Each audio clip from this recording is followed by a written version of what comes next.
Awesome. Hi, everyone. I'm Larry Milstein, the co-founder of PRZM, a next-gen consultancy and Gen Z community. Today, we have an incredible group of next-gen forces in fashion, spanning jewelry to sneakers to peer-to-peer clothing rentals and beyond.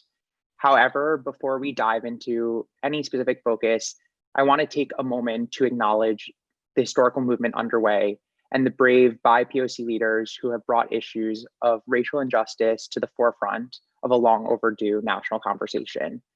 Fashion is a reflection of culture, and so it's impossible to have any conversation about the industry, particularly the role of next-gen voices, without first using whatever platform we may have, big or small, to acknowledge the positive transformation happening around us and to say unequivocally that Black Lives Matter.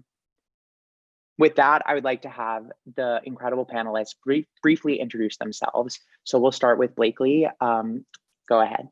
Hi, my name is Blakely Thornton, and I am the co-founder and CEO of Civil Jewelry. It is a Black and female-owned jeweler and lab-grown diamond company where 20% of our profits go to a fund that invests in minority and female founders. And the goal is generally to use just dope-ass jewelry and kind of like an image of Black luxury and autonomy to have trickle-down diversity. So I think I coined that term. I don't know if I did, but that is my steez. Hello, everybody. Amazing. We'll have Merri. Go ahead. Hi, everyone. I'm Merri Smith. I'm COO and co-founder of Tulerie. We connect women who love fashion so they can share clothing with each other. That is our goal, is finding women who love and appreciate fashion and letting them find each other so they can create this little niche of women that are their same size and their same style and share their closets with each other. I mean, why does the same 5 girls need the same skirt when they can just share it? So that's our ultimate goal and ambition. Awesome. Thank you. And Chloe. Muted. So apologies. Thank you, Larry, for introducing us. Hi, I'm the co-founder of Thousand Fell. We have launched the world's first at-scale recyclable sneaker, and our mission is to really power and build the circular economy for both brands and retailers. So really focused on taking old products, breaking them down, and making new products to end textile waste. So really excited to be here and focused on a younger generation and change. Amazing. Thank you, Chloe. So I'd like to kind of kick it off with a question for each of the panelists today. You know, as I said, the fashion industry has really often positioned itself as this cultural leader or catalyst for positive social change. In reflection of, the past week and beyond, do you think industry leaders have done enough to address issues of racial injustice in this country? And in what ways, perhaps, have they reinforced some of these systemic injustices or challenges? Yeah, we'll start with Blake. Raise my hand on that. I think it's been interesting to see. I think we're living in a time where one of my good friends, Allison, said basically it's almost like for Black people in America, it's like you're the family and friends of an addict. And like you've tried to tell them over and over, like, you have a problem, you have a problem, you have a problem. And it hasn't worked. And for some reason, it's kind of clicked in now and the person comes to you and it's like, I need help. And you're like, okay, this is good. So like it, but it's like, it's just the first step.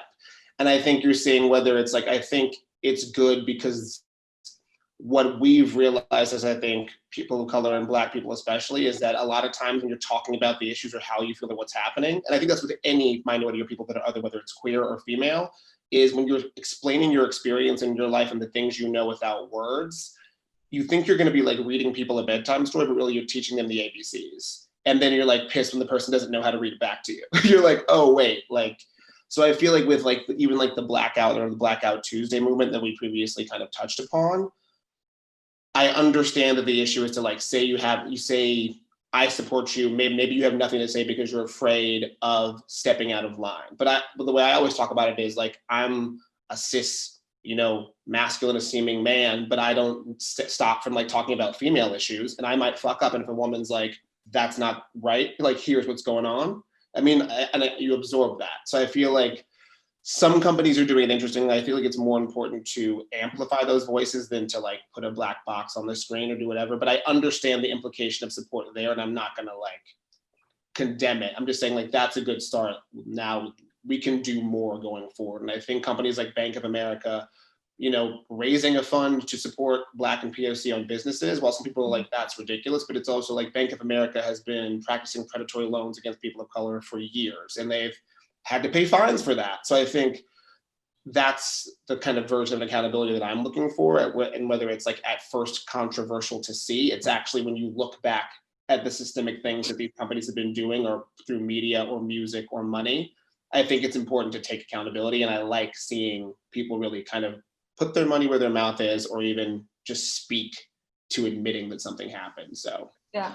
that's my kind of rambling viewpoint. No, thank you. That was amazing. I mean, Chloe, is there something you want to add to that, or a different perspective? Or I love that you took that out of fashion. I think fashion does have a unique role to play here because of the mirror to culture. But what I've also kind of seen this past week, as just an example, within the top 500 or the 500 Fortune 500 CEOs, only 4 are Black. And I think it's a problem with hiring. One of the biggest things that I've seen is that, especially in the fashion industry and within finance and other industries, we're not hiring and promoting and amplifying talent and diverse talent to leadership positions, not just, and within the fashion industry, not just token designers or creative directors, but really through all levels of leadership, promoting and standing behind diversity. And so I think that's one of the first steps, is really giving people a seat at the table. And then it'll take time, but I think if we start to really put in place goals to have 20%, 30%, 40% of the workforce to be Black and BIPOC over the next 5 to 10 years, and really give voices a seat at the table, that's one of the ways that we can start to tackle this, rather than just having them on the other side of the camera on Instagram or in campaigns. Exactly. Yeah. So that's one of the biggest things that I've seen that we haven't addressed as an industry. And even me at bigger companies like Gap, it's not, you don't see it throughout the entire leadership team. And I think to piggyback on that too, I think that's almost like so much of the reason why I wanted to do civil, is because like I've worked in brand marketing and fashion, and like I'm branded content for like, you know, Ralph Lauren or other companies or big fashion companies. And I think when you see people think diversity, they think what they see in front of the screen, but like what they don't realize is the way you get a Gucci sweater that looks like blackface is no one Black was at the company to tell you that, hold on, like, don't do that. Like if you had one that you could have passed that by, that shit's not going to get there. So I think like having people behind the scenes to like stop you from making these huge mistakes, whether they're, you know, and having them in autonomous positions to speak their truth without fear. And that goes again to women, to Black people, to gays. That's how you don't get those crazy, ugly campaigns. And people are like, how did this happen? Yeah. And it's because there was nobody behind the scenes to tell you like, that's offensive. Something So I feel else I read this week, Blakely, on that is in the publishing industry, there are now sensitivity readers, so that, you know, a white author or any type of author can't just put their feelings or their emotions into a female character or a Black character.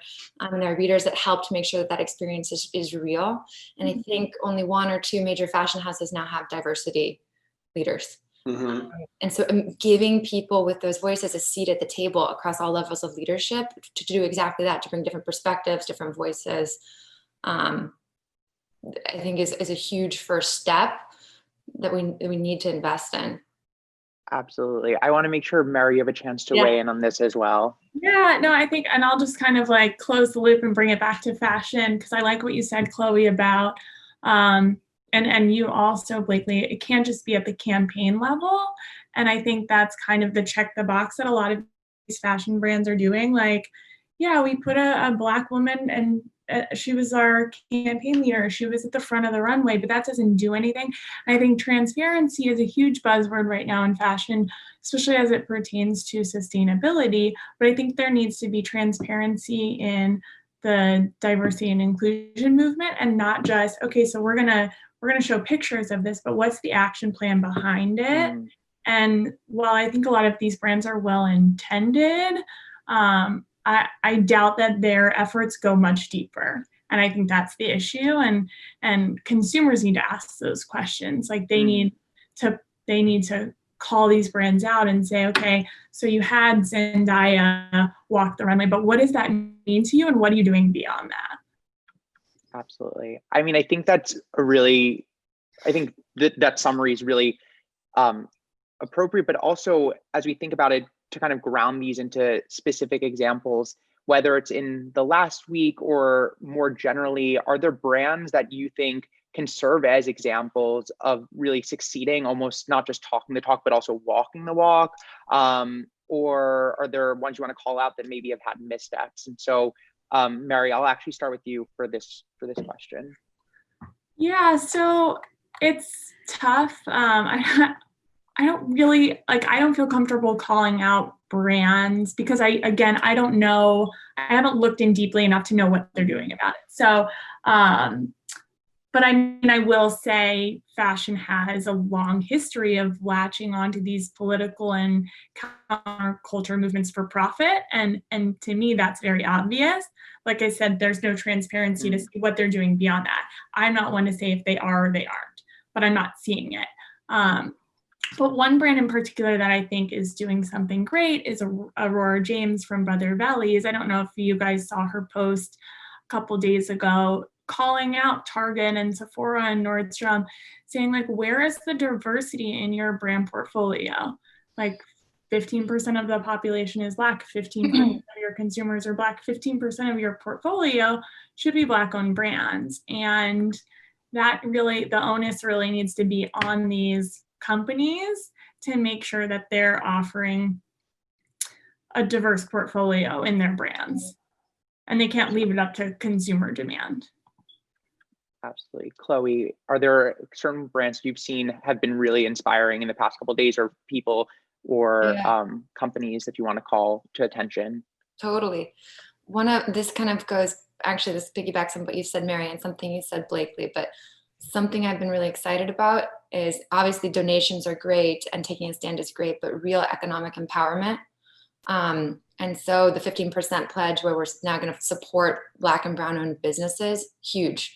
Let's actually economically enable them. So I also was excited about Brother Valleys and what Aurora James did, but also Glossier, they made a huge $500,000 donation, but then they've also set aside $500K in money for grants to Black-owned beauty businesses, which is fantastic. Let's support minority entrepreneurs. I've been fundraising. I know how hard it is. I can't imagine how much harder it is to be Black and to not be in a major city. And then you've seen funds like SoftBank come out with a $100 million minority fund. It's very small compared to the total funding dollars, but it's a step that we need to be supporting these voices and building these economies. And so those kind of like bigger movements to actually help support and empower, I've found really exciting path forward. Awesome. Blakely. Yeah, I'd agree. I mean, I think, again, this is all kind of, it's interesting seeing all this happen because I feel like, again, Civil was born, the brand was born out of this desire. Like even when I was fundraising and saying I wanted to have a jewelry brand because the markup is like enough where you can set aside those profits to then give to Black and female and queer entrepreneurs, because I think more diverse CEOs create more diverse workforces and create more diverse viewpoints and interesting campaigns and creative work. I will say I do love to see actually what Gucci did, taking action after that blackface letter and creating like the Gucci Changemakers and like acknowledging Dapper Dan, acknowledging that they ripped off blatantly the things that he'd been doing in 1985, because before then Black designers weren't really being, or rap culture wasn't really being embraced by the mainstream. I will say, I think personally, Dolce & Gabbana is hot garbage in terms of the way they've dealt with anything. I think they're quick to jump on anybody Black, gay, cute, pretty, and put them in a crown and put them down a runway. But then they shit on POC celebrities, they shit on queer people, like, and they're queer themselves. So I'll be the first one to say, pew, pew, shots fired, you're garbage, do better. And there are multiple ones, but they personally enrage me. So that is. Yeah. I mean, I think that that's the sentiment. A lot of people are becoming more and more vocal about sharing. Blakely, because you kind of mentioned this a little bit, and I think it's such an important time to address this. I think questions were going to come later, but like, tell us a little bit about the mission of Civil, like why you founded it, and just kind of your experience that led to creating this incredible company. I've been in New York 11 years, worked in digital brand strategy and marketing for Ralph Lauren for a while, did stuff for Compass Real Estate, had my own brand marketing content firm in LA with my friend Brecht Van Toff, who I met at Ralph Lauren. And then I was actually a managing director at Jerry Media. And I was seeing, it's almost like being in a social first DDB, but I was the only, Black male there, the only queer person at the time. And we're getting these companies coming in being like, oh, I want to do this, I want to do that. And like, it was again, as the girls talk to, or as the women talk to, surface level, it would be like, oh, we want to put somebody Black or queer, or drag queen culture is huge right now. And then it's like, well, Blakely, what's cool with Black people right now? And I'd be like, well, here's what's cool with me. We are not a monolith of thought. This is not like the alien hive. Like, we all have different brains and like the things I think are cool or not cool. So luckily, like, I told my boss, I was like, if I don't get to do something for the culture, I think the exact text was like, I'm going to set myself on fire. I was like, we need to figure this out. And he put his money where his mouth is. He became the first angel investor. I had luckily already been in a focus group for Tiffany Men's. So I knew what I liked. I knew I had like a design and aesthetic in mind. And then we went out and like worked on fundraising. And as Chloe said, it actually is difficult. I was like, look, it's a Black and female owned jewelry company. We want to give profits back to create a fund to empower people behind us. So it's not as difficult for them to flourish and have businesses. I think it's hard for women, especially women of color, especially queer people, to raise money because racist or not, it's not even racism. People give money to people whose cultural experience they understand.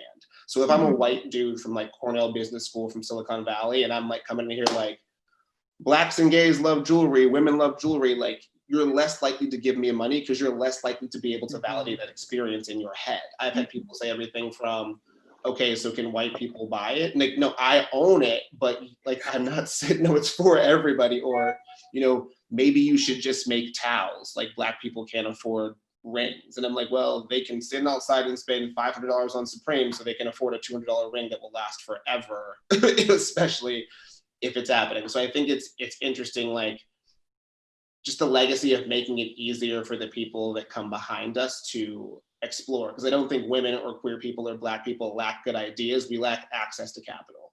And I think doing something fucking dope and fun where I can like, wear a cool signet ring or have a dope diamond ring, and that's our new kind of thing is Civil Diamond, where we create lab grown diamonds because they are chemically the same thing. It's almost like the Tesla of jewelry, but it also we're able to kind of create our own legacy because diamonds as a commodity are very largely white owned, but very much taken at the expense of Black and brown bodies. So we get to actually do that where you can have this luxurious thing that also helps economic empowerment for people who don't actually have access to it and doesn't hurt the environment or really anybody else. So we've been kind of rolling with that. And also the creation of now the Civil Archive, where we're doing 10 40 carat pieces based on 40 acres and a mule and 400 years of slavery to create kind of like archival jewelry to rival like a Chloe, a Bulgari, a Dior. Because I think that's an interesting thing where you have these beautiful archival pieces that stand for luxury, but like we're trying to create that for ourselves. So that's where we are. And it's been very like kind of validating to have that kind of recognized, even though it's come at the great, I mean, not that I wanted police riots or people to get hurt, but it was happening all the time. People are now just seeing it. So I'm glad that awareness has brought awareness of other issues in fashion and beyond. Absolutely. Thank you, Blakely. And I think honestly, that raises some really important points around, each of you are founders and leaders of incredible next gen brands. And I think given that that's, the focus of the conversation today, more generally, like, what does that mean to you? Like, what is the role of next gen brands, especially as different models within fashion are being challenged, and kind of just generally the industry is being, pressure tested. Merri or Chloe, if you guys want to jump in, like, what does that mean to you to be part of this movement of next gen brands? Go ahead, Chloe. No, if you have something, go for it. I was just going to say, for Tulerie, we're really a facilitator. So we don't have a lot of control in terms of the supply chain. Like it's peer to peer, so it's what's coming from women's closets. And, you know, our goal is really just slowing consumption. But I think where we specifically play a role is just educating our consumers. And I think anybody can do that, any brand, whether you're a next gen brand or you're a mature brand. I think there's a lot to be said with educating your consumers.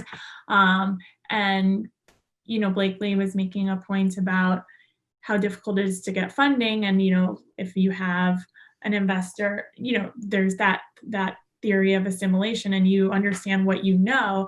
And so this, I don't know if you guys saw what the CFDA is doing. And so they're creating this in-house employment program that's specific to placing Black talent in all sectors of fashion. And I hope that we're going to start seeing that role being placed in every industry.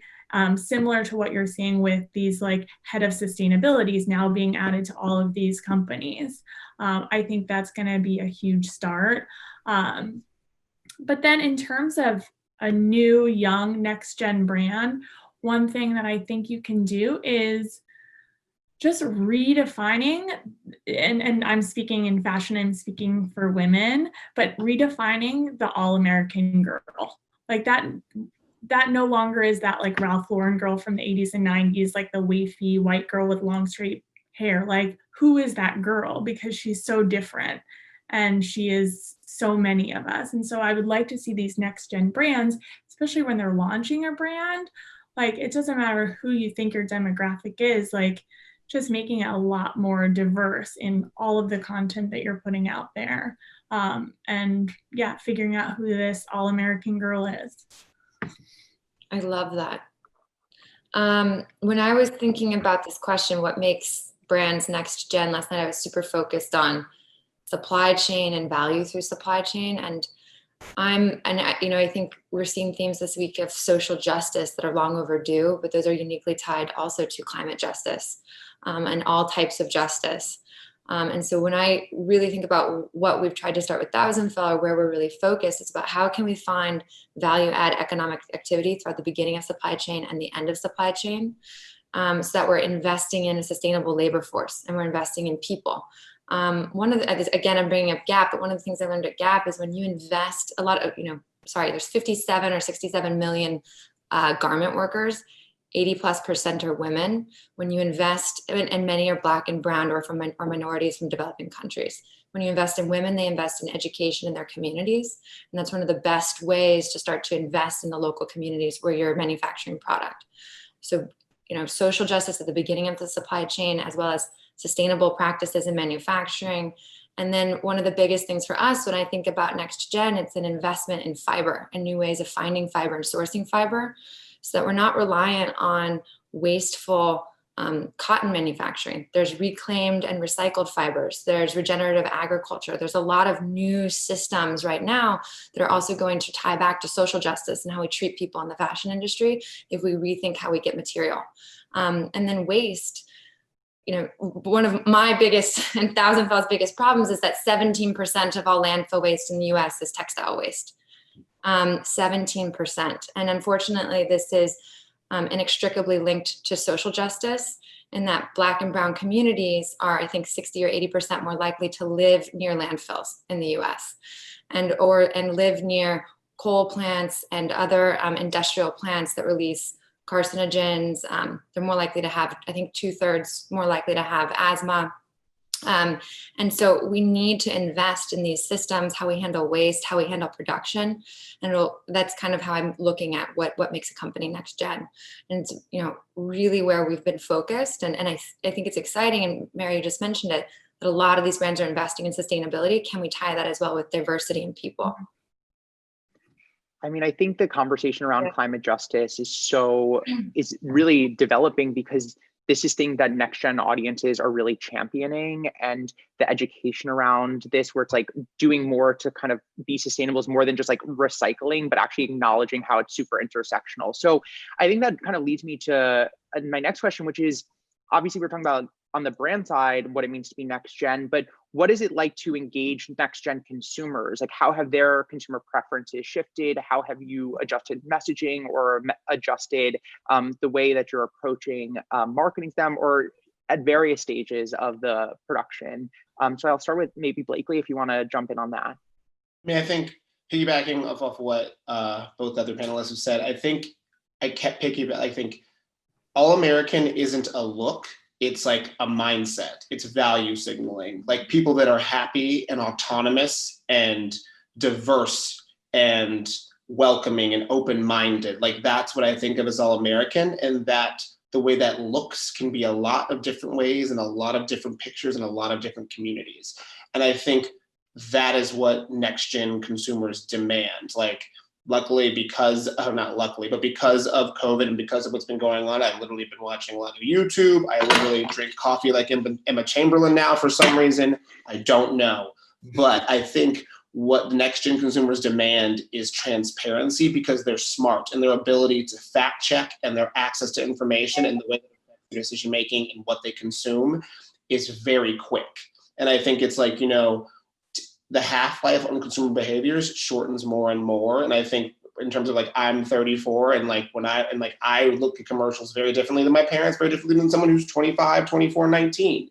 And I think somebody who's maybe like 21 or under does not even emotionally react to being directly advertised to. I think there has to be some kind of like value signaling and them seeing the product as an authentic extension of their lives and what they say about themselves. So I think in terms of next gen brands and talking to those consumers, they demand both transparency and authenticity. And the second you signal one and don't follow through, they will swipe those fucking knees like it's done. So I think that's how I kind of think about talking to consumers of next gen. Absolutely. And just to jump in, and this is very much related to the question, but we had one from the audience that was for Merri, and again, about shifting consumer patterns. The question is, how do people react to the concept of borrowing clothes? Like, how has that in and of itself been a shift in consumer preference? Well, thanks to Rent the Runway, they kind of paved the way. So it's not so novel of an idea anymore. And people, you know, so your initial question, it's funny because my notes that I wrote down were authenticity and transparency. And so Blakely kind of covered all of that. And your access to information, like he was saying, it's just, you can get access to anything at any time. And so there's just no room for bullshit. And people understand now what they're looking for, and they understand the impact they're having on the planet and what that means with their shopping habits and their buying habits. And so I think the idea of renting clothes is now becoming a norm, because it's just it's a new alternative to how you consume fashion. So you can still buy, but you can also rent. And I don't think that they're competing at all. It's just a new way of doing things that I think especially next gen love, because they don't have to commit to something. Maybe it's trendy. They don't have to invest in something that they're only going to wear once. And they can support brands that might be a little more expensive, because those companies are paying their employees to make the clothing, which makes it more expensive. So they don't want to shop Zara and Topshop, but maybe they can't afford a Zimmerman dress, and so they can borrow it for $60 instead. So that's a long answer. But no, that's really helpful. And I mean, Chloe, I think in so many ways, one of the consumer behaviors that you're encouraging, of course, is for people to send back their shoes. So tell us a little bit about like how, you know, that type of circular economy initiative, circular fashion initiative informed Thousand Fell. Yeah. Well, first, Merri, we love rental and also resale, because it's the first step to the circular economy. Yes. Get as much use out of a product as possible and share. Yeah. And use so the resources that are already there. Right. Totally. And Larry, what we're really riding the like tail wave of is that, you know, Gen Z in particular is, and Blakely mentioned this, really attuned to values, but also to sustainability. So I think 80% of Gen Z consumers purchased something within the last year with the environment in mind, or solely because it was positively impactful, which is a huge shift in just 2 generations. And so if they're leading with values, they're looking for sustainability, and they're uniquely attuned to the waste problem. I think they're starting to recognize how much waste their wardrobes and their closets have. And a lot of that legwork has been done by early brands that are focused on supply chain transparency or have focused on rental, like Rent the Runway. And so now the idea of giving back the product, the way that we're incentivizing that behavior is through a rebate or a material credit. So when you send back your shoe, you get $20 back towards any next product. We'll be testing that. So far it's working, but there's a lot of data with recycling and reclamation in the plastics industry that when you do put 5 cents or some dollar amount or cent amount towards reclaiming plastic, I think one of the major studies is in Europe and Poland. It increases recycling from somewhere in the 20% percentile range up to 95 percentile range recapture. So you have to assign value to waste. And that's one of the things I was kind of stumbling through in the last question, but if you don't look at an old t-shirt as trash, but you look at it as raw cotton that could be recycled and reclaimed, and both the brand and the consumer can get value out of that, well, maybe there's, money to be made or another economic system that we can build in. And that's what we're really focused on with the circular economy. And then sorry. No. I was gonna say, like, at Tulerie too, I mean, something that you've worn 10 times is old to you, but to the person who's never worn it, it's brand new. Like, you're sick of it in your closet, but to somebody else, it's brand new and it's exactly what they've been looking for. So it's assigning value to something that one person deems as trash or something they don't want anymore. Absolutely. And I think even just bringing it back to some of the comments that Blakely, you were saying before about civil diamonds, like I think all supply chains are really being thoughtfully investigated to be if they're to just, uncover their ethicalness or their transparency. So was that part of what informed you to kind of move in that direction as well and build that on as part of Civil's offerings? Yeah, I think it was interesting because it was almost the perfect marriage. Obviously Civil was born out of so much of a desire for socioeconomic and justice and diversity and access to capital. But then honestly, what happened was when I was going in and looking at manufacturing prices, I was being given prices because I'm not an insider. It's very much like an old boys club that were not tenable. And because my friend worked for Tiffany, I knew those prices were wrong.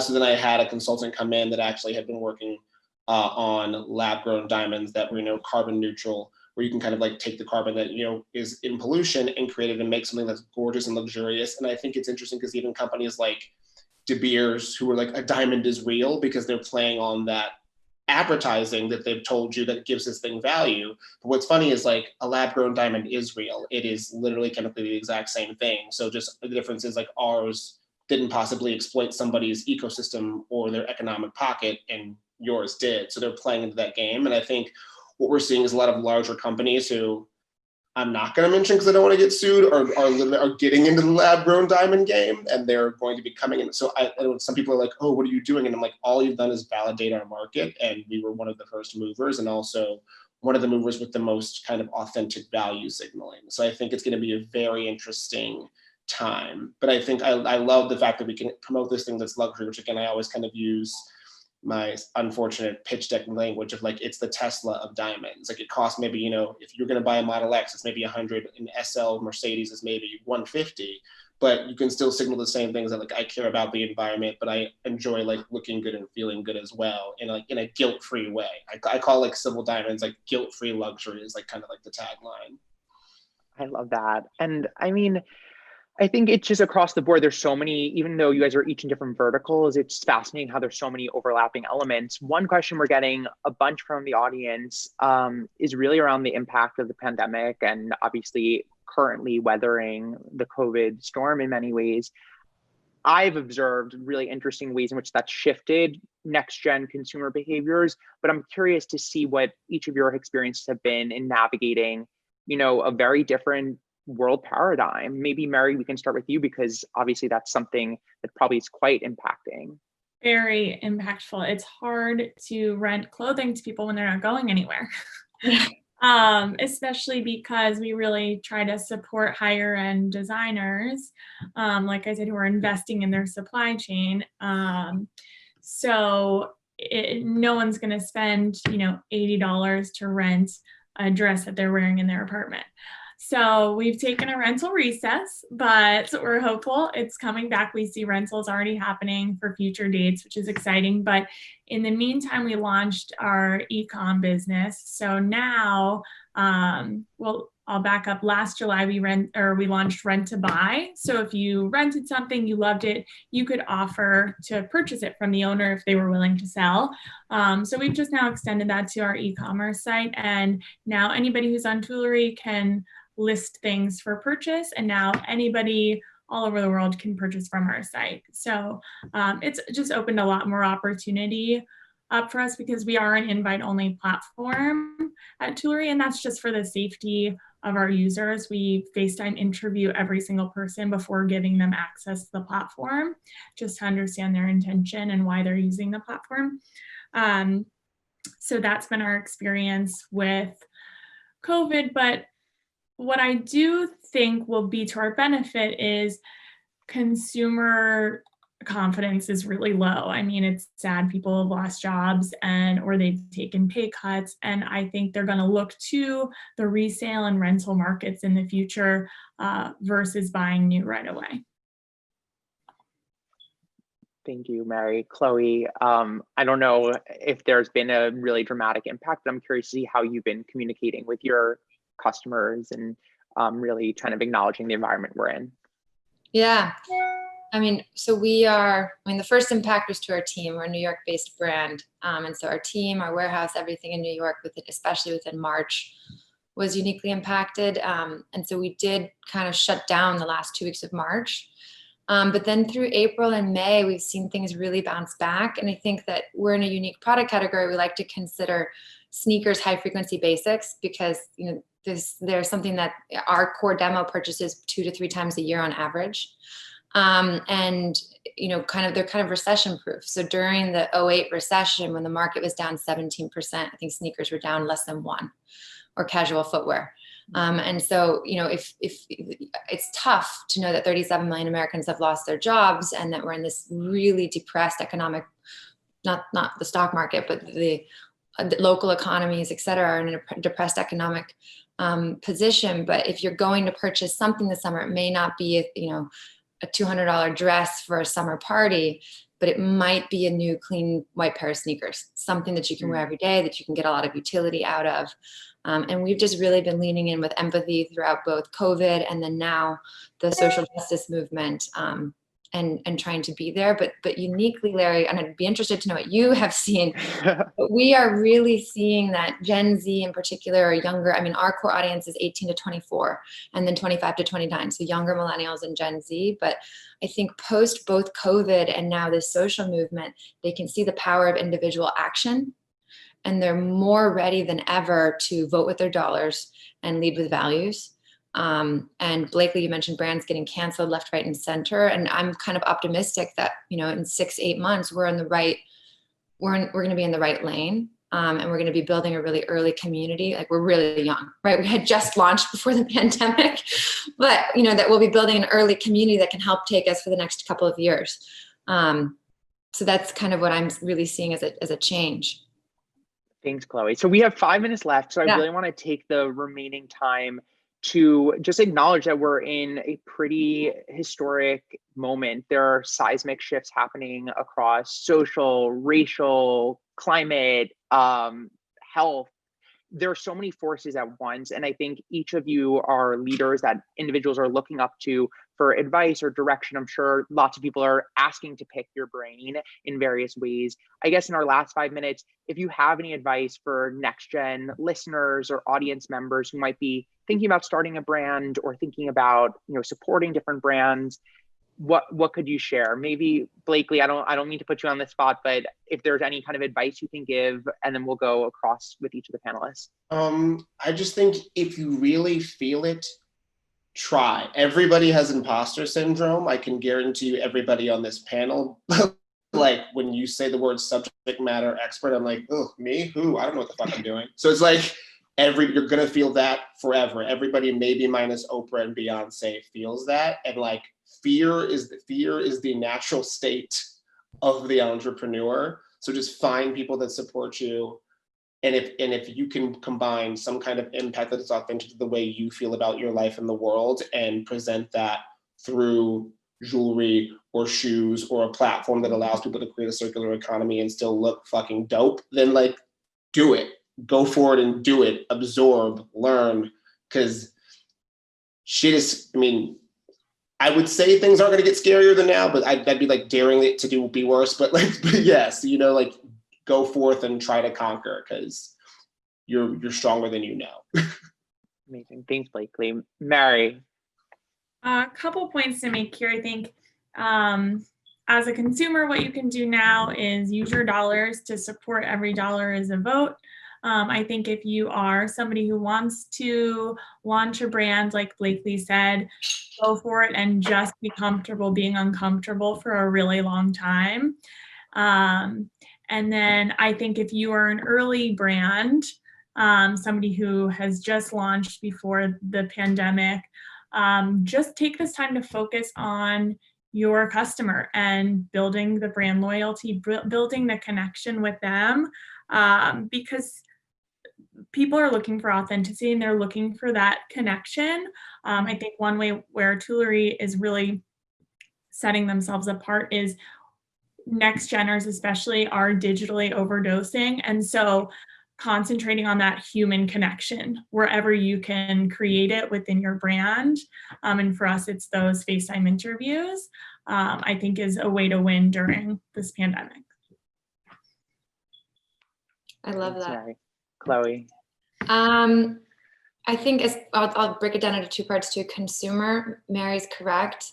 You know, more than ever, you're voting with your dollars. So stand behind the types of brands and companies you want to see survive through the next year. And that's a real way to make change and really impact smaller businesses, even local businesses. And second, I know, Larry, you asked, but if you're a younger audience member who is looking to get into fashion or maybe one day wants to start their own brand or retail, I know this summer many internships and early jobs were canceled or postponed, and you know it's a tough year. You might be sitting at your parents' house. I am, and you know through that, I think one thing I just want to say is what I didn't realize early on was how nothing is final. Things change. You can start in one job, you can pivot, you can learn. And that people are really willing to help and that you have to put yourself out there. So I'm really focusing on networking, finding mentors early on. And, you know, I didn't have the greatest experience founding Thousand Fell, so I definitely have imposter syndrome daily. But the best thing I did really early on was build a really robust mentorship and advisory team. It took like 2 years, but meeting people and bringing them along the journey. And so that would be a really great place to start, is reaching out to people who are in positions or roles that you're interested in and just for informational interviews and trying to learn. Amazing. I mean, I feel like each of these pieces of wisdom should be like written down and disseminated because they're so important. And I mean, Chloe, just as a quick addition to everything you're saying and a quick plug for PRZM, we launched our own PRZM People Initiative, which was bringing together Gen Zers, many of whom have been displaced by the pandemic, and connecting them to micro projects across different industries to kind of, you know, frankly, it's not going to be a, you know, full-time employment, but it's, you know, these applied experiences that, especially during this particularly challenging time, can be used when you're going out there to say, hey, you know, right now I'm stuck at home, but I'm taking on this different exposure, or beta testing this, or giving feedback and seeing how these major companies are operating. So I think we have time for one last question or comment from each of you. And so I guess we'll end, you know, by just saying, you know, as you look across the industry, like, is there, you obviously gave some advice, but is there a piece of advice that maybe you received, or a mentor, or an example that you've looked up to that has really informed your path? Obviously, I feel like so much of us have been shaped by our own experiences. So maybe there's a moment or particularly sage wisdom that you received. I can go just to kick it off. I think probably the thing that has served us well, me and my co-founder, is just putting ourselves out there. And so reaching out to anybody who will listen and telling them your story, telling them what you're trying to do. Like, the worst that can happen is somebody says, no, I don't want to talk to you, or no, I don't want to listen to you. But like, I mean, reach for the stars. Just talk to anyone. And if you do get connected with somebody, be very specific about what you need from them, because they don't have a lot of time. I mean, mine is a little bit more cynical, but it's like, when you ask for money, you get advice. When you ask for advice, you get money. So like when you are fundraising, I feel like you come like, hey, just let's talk. And then that is how I have unexpectedly gotten funding at least 3 to 4 times. Because I think that when people don't think you immediately want something from them, they want to just connect. And I think once you get in that mindset, you're more authentically putting yourself forward, and you get more support than you thought you need. I think making your interactions more than transactional can really help, especially in early stages, really always. That's amazing. Thank you, Blakely. Merri, if there's anything you want to add, or Chloe. Oh, Merri, you already went. Chloe, rather. I agree with both of those, because networking is the most important skill that you have to learn in entrepreneurship. Something a little different that someone told me 5 or 6 years ago when I was like earlier in my career, and deciding what I wanted to do. I was super interested in luxury fashion and high fashion. I still do, and I respect fashion as an art form.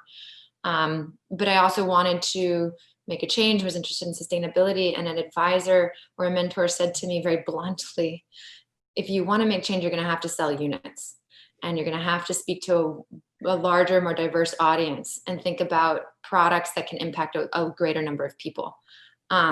And so I've kind of spent the last 6, 7 years in bigger businesses like Gap, and now with Thousand Fell, where we can get price points below $100 and really talk to a wider, more diverse audience. And I think a lot of fashion right now is leaving many people behind. So that could be, something to think about when we think about how do we make change within the retail industry, and how do we bring things to a bigger audience.